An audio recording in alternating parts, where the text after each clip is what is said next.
These are the cars that make your partner annoyed with you. They make your children puke up all over that lovely Alcantara. The fast family cars. I'm assuming you've seen the full musical chill-out garage tour that is linked below with all the cars. This is a deep dive, of course, into this one specific garage.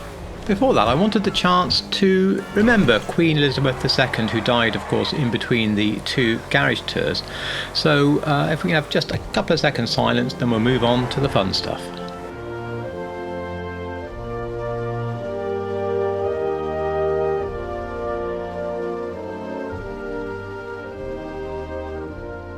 Elizabeth had this Range Rover, her personal Range Rover Vogue, for about 15 years or so, and she always enjoyed driving this car.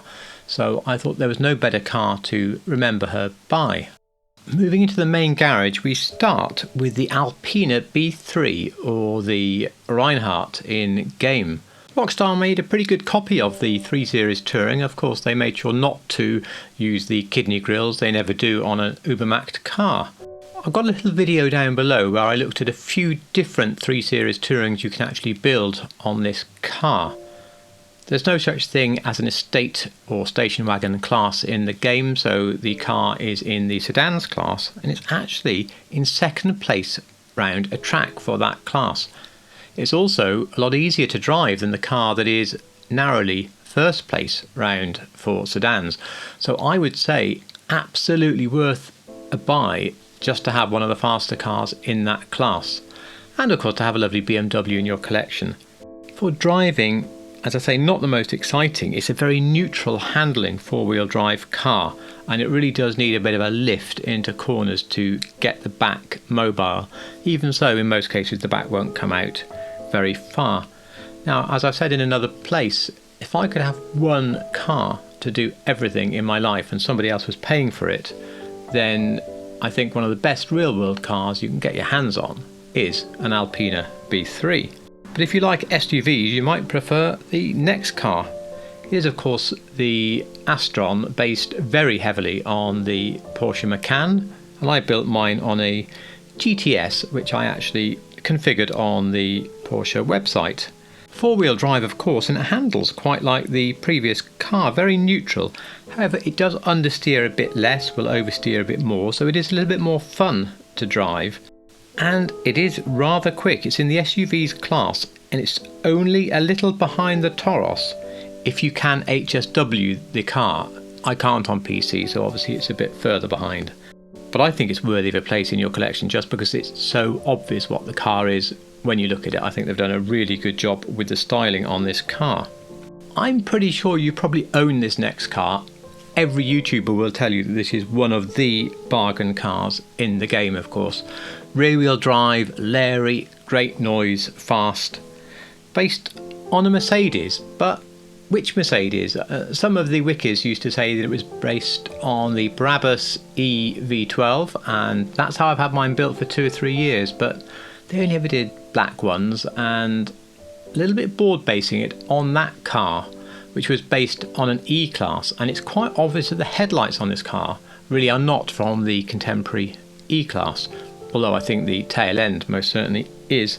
The front end's based more on an S-Class in reality, so in fact, since this has been filmed, mine is now made into a real-world customised S550, because when you park it in a garage you see the front, so I think perhaps some form of S-Class build is more appropriate for this car. Anyway, I did do a review on the car. I love it, and you just need to buy one, of course you do. Now moving on to the Cinque Mille, which is based, I think fairly obviously, on the Maserati Quattroporte. Now this car I have struggled with a lot when it comes to customising. I've tried many things and I don't know what it is about the car, but it doesn't seem to suit a lot of colours, a lot of builds very well. And when I finally found this purple, very dark purple example on the internet, I thought that is actually working. And this is probably the first build you've ever seen on the car that I am truly happy with. I've no idea what I'll do with it for next year. As far as driving goes, I would describe this as a faster, quieter, slightly more tied down version of the Shafter V12 that we've just looked at, albeit at 17 times the cost. However, it's a cost you probably will want to make because this is the fastest car in the sedans class, and I think it's always nice to own the fastest in each class. Just bear in mind it can be quite tail happy, and as I started with at the outset, you may just prefer to have the 3 Series, the Reinhardt, instead, as a much more neutral car to drive in that class. There's not much difference between first and second place, and you won't be racing people who race like Bruffy, so think about it.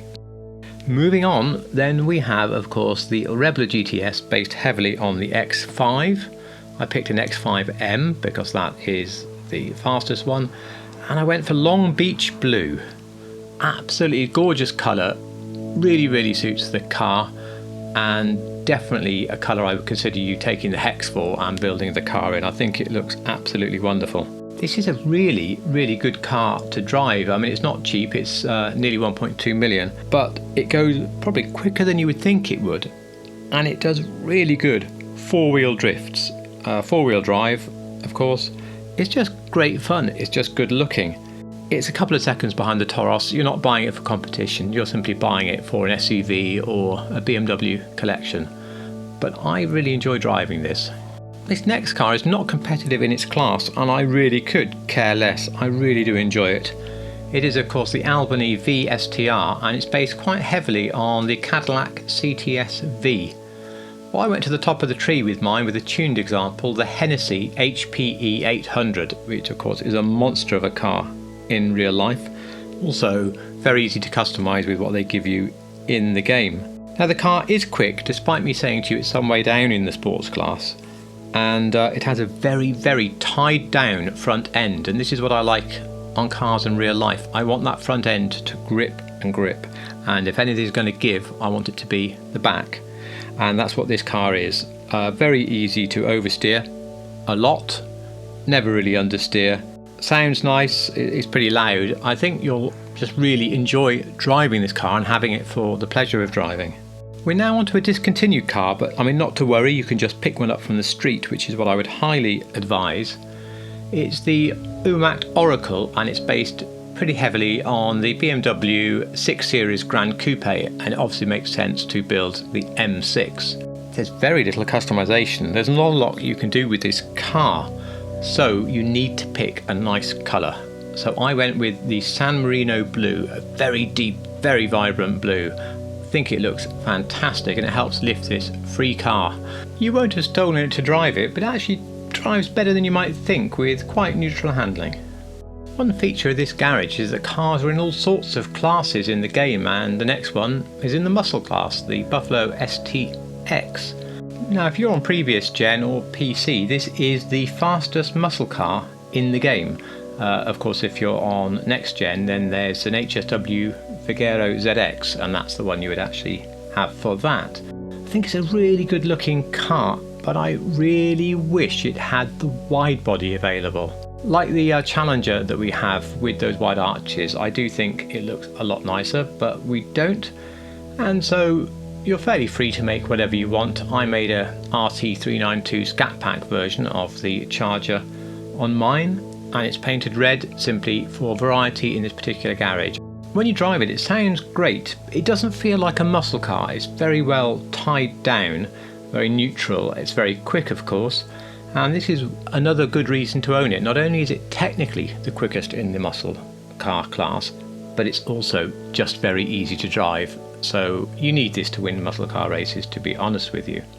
Now this next car, the Komoda or the Alfa Romeo Giulia, is nothing like so easy to drive. This is a car, again a bit like the Cadillac we saw, with a quite well tied down front end and a very mobile rear. You can spin it quite easily without even meaning to, but it is enormous fun to drive. It sounds great, it revs very highly as well.